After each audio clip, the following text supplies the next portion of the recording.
In part 1, Alanna had just started disguising herself to look like a boy.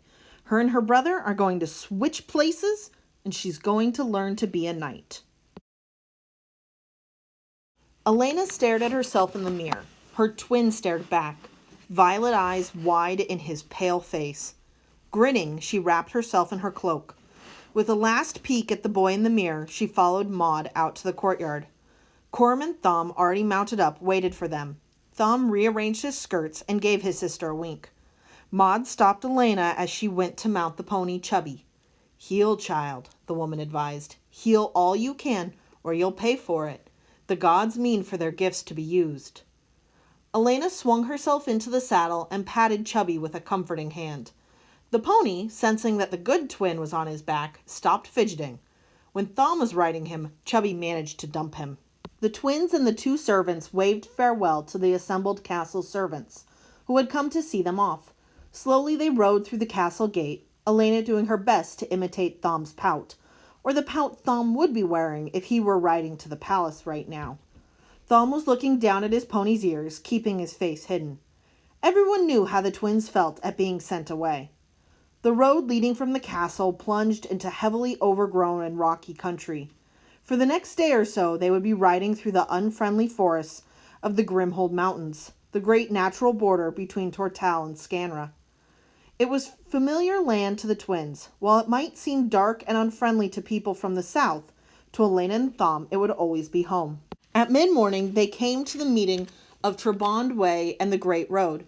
Patrolled by the king's men, the Great Road led north to the distant city of the gods. That was the way Thom and Maud would take. Alanna and Coram were bound south to the capital city of Chorus and the royal palace.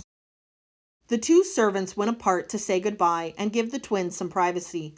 Like Thom and Alanna, it would be years before Coram and Maud saw each other again. Though Maud would return to Trebond, Coram was to remain with Alanna, acting as her manservant during her years at the palace. Alanna looked at her brother and gave a little smile. "Here we are," she said. "I wish I could say have fun," Thom said frankly. "But I can't see how anyone can have fun learning to be a knight.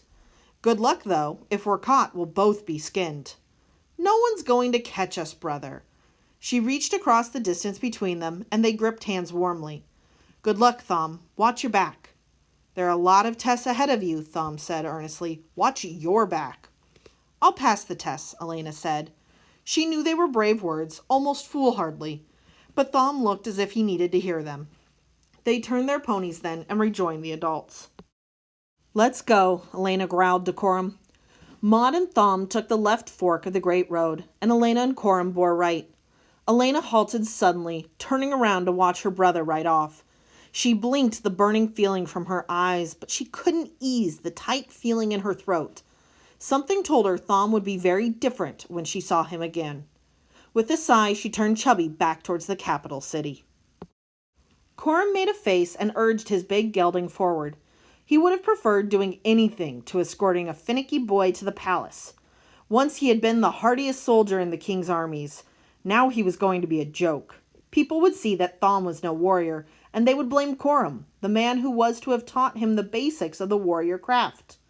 He rode for hours without a word, thinking his own gloomy thoughts, too depressed that noticed that Thom, who usually complained after an hour's ride, was silent as well. Coram had been trained as a blacksmith, but he had once been one of the best of the king's foot soldiers, until he had returned home to Trebond Castle and become a sergeant-at-arms there. Now he wanted to be with the king's soldiers again, but not if they were going to laugh at him because he had a weakling for a master. Why couldn't Alanna have been the boy? She was a fighter. Coram had taught her at first, because to teach one twin was to teach the other.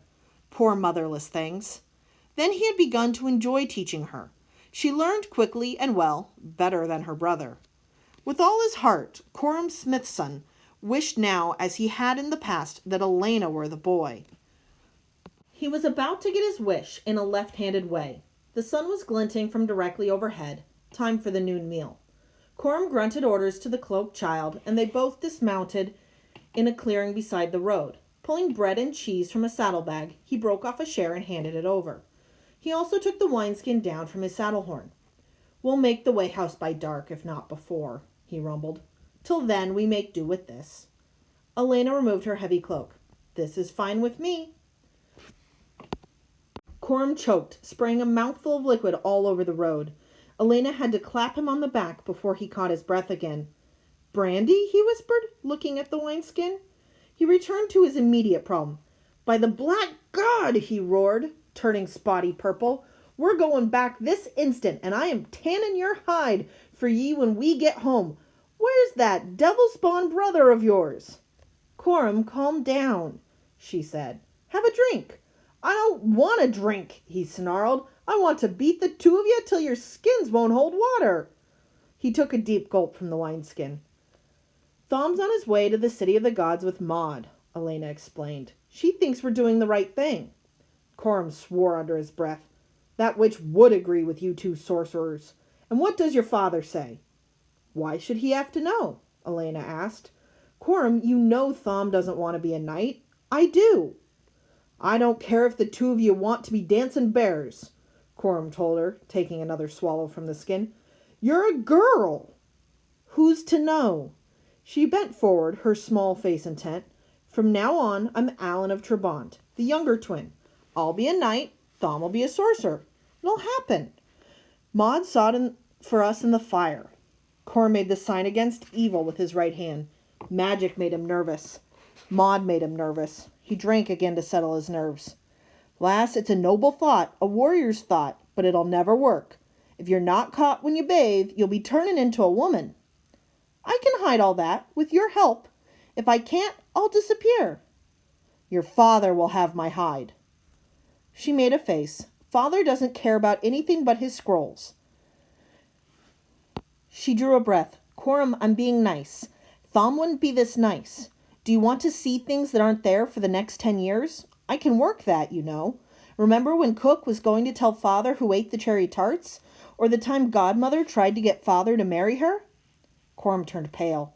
The afternoon the tarts were discovered missing, Cook started to see large, hungry lions following him around the kitchens. Lord Alan never heard about the missing tarts.